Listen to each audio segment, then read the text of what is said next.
আপনারা one test Ramzan মাসের দায়িত্ব জামাত ইসলামের উপরে দিয়ে দিতে পারেন। বাজার নিয়ন্ত্রণের দায়িত্ব সরকারের কাছে আমরা দাবি করছি, আপনারা না পারলে জামাত শিবিরের হাতে দিয়ে দেন। এটাই দেব আগামীর বাংলাদেশ কিভাবে আমরা চালাবো। সিন্ডিকেটকে ব্যাংকে চুরমার করে দিতে হবে।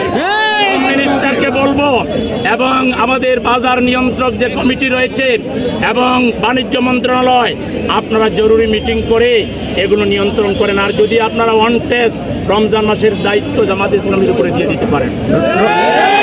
বাজার নিয়ন্ত্রণের দায়িত্ব সরকারের কাছে আমরা দাবি করছি, আপনারা না পারলে জামাত শিবিরের হাতে দিয়ে দেন। এটাই দেব আগামীর বাংলাদেশ কিভাবে আমরা চালাবো। আমাদের দায়িত্ব দেন, আন্নাইলে দায়িত্ব ঠিক মতো পালন করেন, আন্নাইলে আপনারা সড়কে অন্য লোকদেরকে দেন। রমজানের গরিব দুঃখীদের জন্য কোনো মূল্যে বাজার নিয়ন্ত্রণ করতেই হবে। বাংলাদেশের ভোজ্য তেলের কোম্পানিগুলো তেল সরবরাহ বন্ধ করে দিয়েছে, যে কারণে তেলের অস্থির একটি সংকট তৈরি হয়েছে। এই বিষয়ে আপনি কি বলবেন? এবং গরিব দুঃখীদের জন্য আপনাদের ব্যবস্থা কি আছে? তীব্র নিন্দা জানাচ্ছি এবং এটাও সরকারকে দ্রুত খোঁজ নিয়ে এটার বিহিত ব্যবস্থা নিতে আমরা সরকারকে আহ্বান জানাচ্ছি। জি ঊর্ধ্বগতি নয়, দ্রব্য মূল্যকে এমন ভাবে নির্ধারণ করবেন একটা খেটে খাওয়া মানুষ সে সঠিকভাবে ইফতার করতে পারবে, সেহরি খাইতে পারবে। এর জন্য সরকারকে 1 নাম্বার এজেন্ডা বানাতে হবে দ্রব্য মূল্যের ঊর্ধ্বগতি রোধ করা।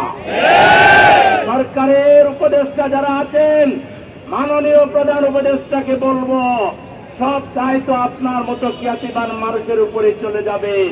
আপনি উপদেষ্টাদেরকে নিয়ে বসেন, এর সাথে রিলেটেড সচিবদেরকে নিয়ে বসেন, রাজনৈতিক দলের নেতাদের কাছ থেকে কমিটমেন্ট নেন যে রাজনৈতিক দলের নেতা কর্মীরা এই রমজানেও চাঁদাবাজি করবে, টেন্ডারবাজি করবে, এদেরকে বাংলাদেশের রাজনীতিতে নিষিদ্ধ করে দিতে হবে।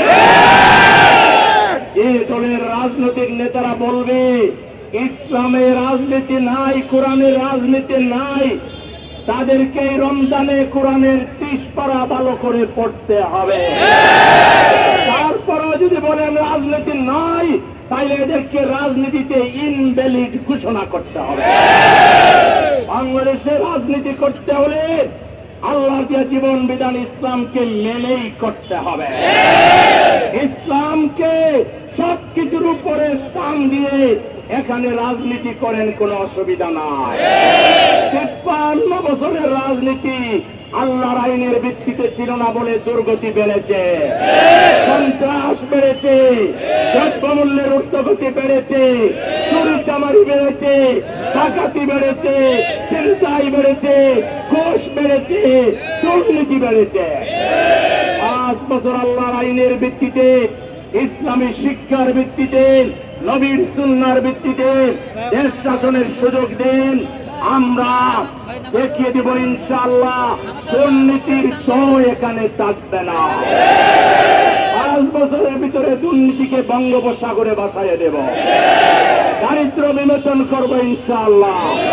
কৃষকের সমস্যার সমাধান হবে, তাদেরকে বিনামূল্যে বীজ দেওয়া হবে, সার দেওয়া হবে, কৃষি উপকরণ দেওয়া হবে, কৃষককে মূল্যায়ন করা হবে। শ্রমিকের বেতন এমন হবে কমপক্ষে যেন 30,000 টাকা শ্রমিকের বেতন হয়, সেই ব্যবস্থা। 30,000-এর নিচে বেতন হলে বাংলাদেশের শ্রমিক সমাজ এটা মানবে না। শ্রমিকদের গায়ে কেউ হাত তুলতে পারবেন না, চোখ রাঙাতে পারবেন না। আমার রিক্সা শ্রমিক ভাই, আমার ট্রাক শ্রমিক ভাই, বাস শ্রমিক ভাই, এটা আমাদের জাতির সম্পদ। এদের বিরুদ্ধে আপনারা চোখ রাঙাবেন আর ভোট নিয়ে এদেশের তৌহিদি জনতার উপরে জুলুম চালাবেন।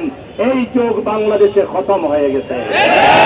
আসুন এই কোরআনের মাসে কোরআন পড়ি, কোরআন বুঝি, আল কোরআনের সমাজ গড়া।